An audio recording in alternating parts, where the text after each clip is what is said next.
Hey you guys, welcome back to my channel. This is Real South African Ghost Stories, a channel where we tell you real ghost stories that have taken place in South Africa.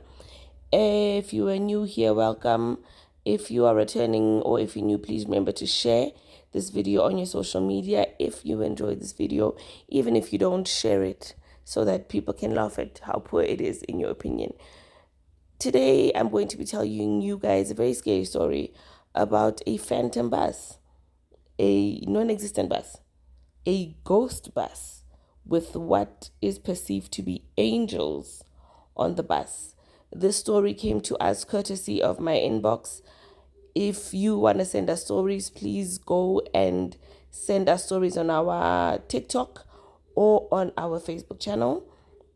This story is really interesting and I hope you guys will enjoy it because I really enjoyed reading it. So let's get into today's ghost story. Spooky. Today's story takes place in the Free State province of South Africa. The lady at the center of the story was born on a farm right on the outskirts of the Free State province, nearing the border of the KwaZulu-Natal province. The lady who's at the center of the story is actually the grandmother of the woman who wrote in to us to tell us a story. So for the purposes of storytelling, we will call the lady at the center of the story Anna. But because we are black people and we always put a prefix at the start of an elder's name, we will call this woman Me'ana. And before I get into the deep parts of this phantom bus story, I want to tell you a little bit about Me'ana and how she found herself in a position where she took a ride on a ghost bus. Me'ana was born on this farm, and together with her siblings and her parents, she worked the farm. She worked with the animals, she worked with the crops, and this was all in an effort to help her parents to make a living for the children. So together with her parents and her siblings, they basically worked for the farm owner. After having been on the farm for many years, when Me'ana reached early adulthood, she actually left the farm to go and look for work in a nearby small town. After having left the farm to look for work, Me'ana was fortunate enough to find a job as a domestic worker and a childminder for a white family in the small town. After having found this job, she was also fortunate enough to meet her husband. And together with her husband, they got married and had 3 children. However, unfortunately enough, her marriage did not last because when the story happens, she was already a single mother and had been a single mother for a few years. This is where the story starts to get juicy. This particular event takes place on a cold winter's morning in the 1970s. During this time, Me'ana was a single mother living with 3 children in a rural village on the outskirts of the small town that she had moved 2 years earlier. Unfortunately, as a single mother, Me'ana could not be part of her children's everyday morning routine. So she had set up a comfortable routine for herself that included her waking up early before her children, warming water for herself to bath, getting herself ready, then warming water for her children to bath, and then setting out the children's uniform so that they would be able to get ready easier without her being around. So on this particular day, Me'ana woke up at around 4 a.m. as per usual. Even though she did not have a clock in the house, she knew that it was 4 a.m. because she had been accustomed to timing herself. She knew that if she woke up at around 4, she would be ready by 5 and she would be able to catch the 5:30 bus for her to be able to make it to work by 6 o'clock before the husband and the wife of the family that she worked for were awake. And that would allow her to get those children ready to school and for her to clean the house while her bosses are out of the house. On that particular morning, Me'ana woke up at the normal time that she would wake up, or at least what she thought was the normal time she would wake up. She got up from her bed, she lit her paraffin light, and she made her way over to the small makeshift kitchen that she had set up in the one room that she lived in with her children. She picked up a pot full of water, she put it on her primer stove, she lit her primer stove, and just like that, she got her morning ready. She peered out of the window to have a look at the night sky, maybe in an effort to gauge how far the morning was from breaking, or maybe in an effort to just admire the night sky. Who knows? But she definitely did tell her granddaughter that she looked out the window that morning and she realized the night sky was extraordinarily dark on that particular morning. Not wanting to think much of the darkness that was outside, Meana went about her daily routine.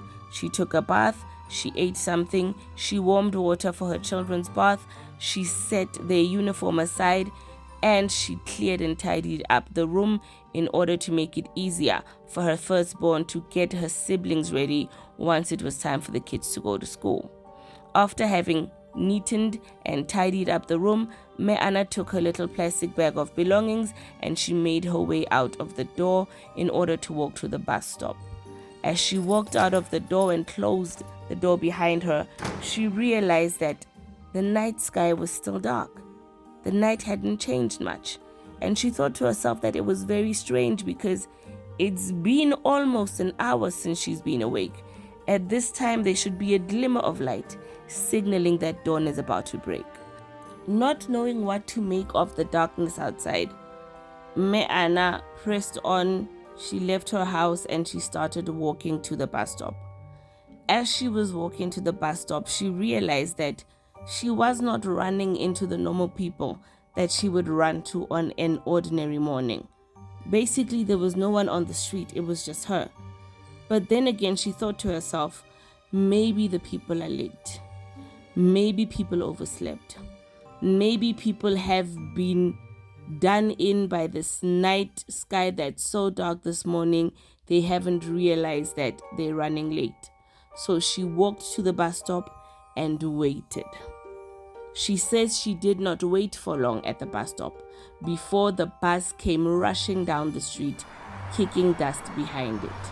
As the bus came and stopped right in front of her at the bus stop, she thought nothing of it. The bus door opened, she got up and she got on, and that's when the strangeness began. As Meana entered the bus, she realized that the atmosphere in the bus was weird. The bus driver didn't even take her money. She went to the bus driver, signaled to give him the money that was needed for the bus fare, but the bus driver said no and signaled for her to go sit down at the one chair that was available right behind the bus driver. She sat down without thinking much of it. But as the bus made its way down the road, through the village and out of the village, she got more concerned as she realized that there weren't other people at the other bus stops where they would normally pick people up. And as she looked back in the bus to see if she recognized any of the faces of the people who were already sitting in the bus, she didn't recognize anyone. She didn't know anyone. Meana said that maybe the not knowing anyone on the bus at the time wasn't so strange for her, because you meet different people on a different day. Even the bus driver not wanting to take the money that she offered wasn't so strange to her. What she found absolutely strange was the fact that everyone on the bus seemed to be dressed in a light-colored garment. Although not everyone was dressed in white, everyone had light-colored clothes on. And not only that, everyone stared dead straight ahead. She tried to make eye contact with the people sitting behind her, next to her, but no one would look at her directly. In fact, everyone just looked straight ahead. And that's when she got a chill down her spine, and she realized that something about that bus ride was unordinary, extraordinary, and abnormal. The bus made it out of that little village that Meana was from. and it set on the highway or the main road leading to the town where Meana worked. As the bus drove down, she says that was the toughest 30 minutes of her life. However, also the quickest 30 minutes of her life because she didn't feel it. As the bus made its way into the town, Meana realized once again that the town was extraordinarily weird. She had hoped that as they arrived to the small town, there'd be a hustle and bustle of people going to and from work. But once again, the town was quiet. The bus got into town and it dropped her at the first stop, which was the bus depot / rank for taxis. She got out, and as she got to the taxi rank, it's quiet. There were barely any people there. She said that she couldn't even remember if she'd counted any people there, but what she did do is she got to the taxi rank, she got some boxes and sat under them and took a nap. Meana faded off to sleep, and before she knew it, she started hearing the pitter-patter of feet, loud voices around her, and she started to see the sun coming out, and that's when she realized that morning had finally come. And at that time when morning had finally come and dawn had broken, that's when the feeling of uneasiness and the feeling of fear dissipated. She wasn't afraid anymore because there were other human beings around her. That is the story of Meana, who says that she climbed onto a phantom bus full of passengers who were all dressed in light-colored clothing. And she felt like she was in a dream the whole time she was on that bus. So the theory of Meana's family in regards to the situation is that maybe on that particular morning, she had woken up earlier than what she should have. And she ended up being protected by angels, guardian angels, ancestors from seeing something or from being involved in something that would have been detrimental to her. It's the belief of her family that the bus that she got onto that morning was a bus full of angels that protected Meana from being in the middle of some early morning witching hour business. What do you guys think? I actually agree with Meana's family. I think that she might have woken up at 2 o'clock instead of 4. She might have gotten outside of the house at the witching demonic hour of 3 and was protected by angels. And she was, of course, protected by God on that particular morning. And the angels, God, her ancestors, Jesus Christ, all conspired to get Meana on a bus full of angels to protect her from the outside. Thank you so much for listening, guys. Please tell me what you think of the story. Tell me what's your opinion. What do you think Meana ran into that day? What do you think happened to her that morning?